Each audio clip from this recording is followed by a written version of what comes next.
요셉은 하나님의 영에 감동된 사람이었습니다. 즉 하나님의 성령이 함께하는 사람이었습니다. 요셉을 경험한 사람이라면 그가 남다르다는 것을 알았습니다. 어떻게 그런 꿈을 꿀 수 있었을까?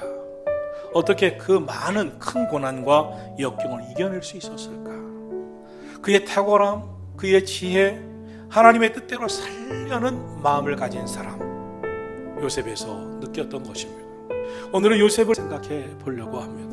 하나님의 영에 감동된 사람 요셉은 어떤 인생을 살았을까? 첫째로 하나님의 영에 감동된 사람 요셉은 꿈꾸는 자였습니다. 꿈을 이루기 위해서 기도했습니다. 꿈을 이루어내기 위해 노력했습니다. 요셉은 하나님이 주시는 생각과 말과 꿈을 품고 있었습니다. 우리 인생은 꿈이 결국 이끌어갑니다. 꿈이 큰 사람은 큰 사람이 됩니다. 꿈이 작은 사람은 작은 사람이 됩니다. 꿈이 긍정적인 사람은 인생이 긍정적인 인생이 됩니다. 꿈이 부정적인 사람은 그의 인생도 부정적인 인생이 되고 맙니다. 꿈을 갖고 산다는 것은 마치 우리 삶이 생명을 갖고 사는 것과 같습니다. 꿈마저 없다면 삶의 의미를 잃어버리고 살아가는 희망을 포기한 인생과 같다 할 수 있겠습니다. 사도행전 2장 17절 내가 내 영을 모든 육체에 부어주리니 너희 자녀들은 예언할 것이요 너희 젊은이는 환상을 보고 너희의 늙은이들은 꿈을 꾸리라. 하나님의 영으로 감동한 사람은 꿈의 이야기를 합니다. 미래의 소망을 품습니다. 긍정적인 이야기를 합니다. 남을 헐뜯는 것이 아니라 그를 축복하는 말을 합니다. 둘째로 하나님의 영에 감동된 사람 요셉은 고난과 역경의 시간을 하나님의 축복을 담는 그릇을 준비하는 시간으로 알고 인내했습니다. 멀리 보았습니다. 넓게 보았습니다. 길게 보았습니다. 그의 인생에 고난과 역경이 너무나 많았습니다. 미움을 받았습니다. 노예로 팔아먹었습니다. 감옥에도 들어갔습니다. 그런데 그의 마음에 갑자기 든 마음이 있었습니다.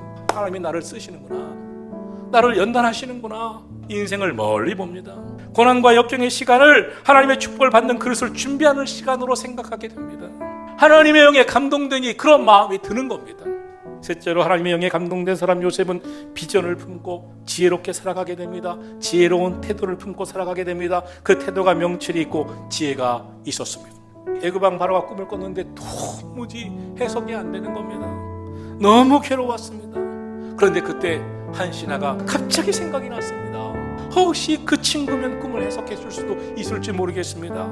요셉이 감옥에서 불려 나옵니다. 애굽 왕 바로가 초조해하면서 얘기합니다. 요셉은 고백합니다. 제가 아닙니다. 하나님이 평안함을 주십니다. 하나님이 하실 것입니다. 7년 동안 큰 풍년이 나고 7년 동안 큰 흉년이 있을 겁니다. 7년의 큰 풍년을 좋은 기회로 알고 준비하고 7년 흉년을 잘 대비하셔야 됩니다.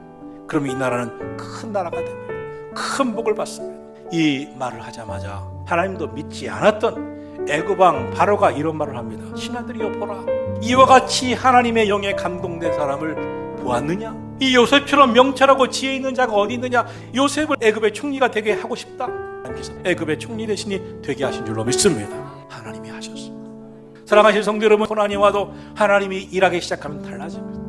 성도는 사모할 것이 있습니다. 하나님의 영에 감동된 인생 되게 해 주옵소서. 요셉은 꿈을 이룬 다음에 너무나 아름답습니다. 총리 대신이 된 다음에도 믿음과 기도를 중단하지 않습니다. 왜입니까? 하나님의 성령에 감동된 삶을 끝까지 살아내는 것이 인생의 목표였기 때문인 줄 믿으시기를 축원합니다.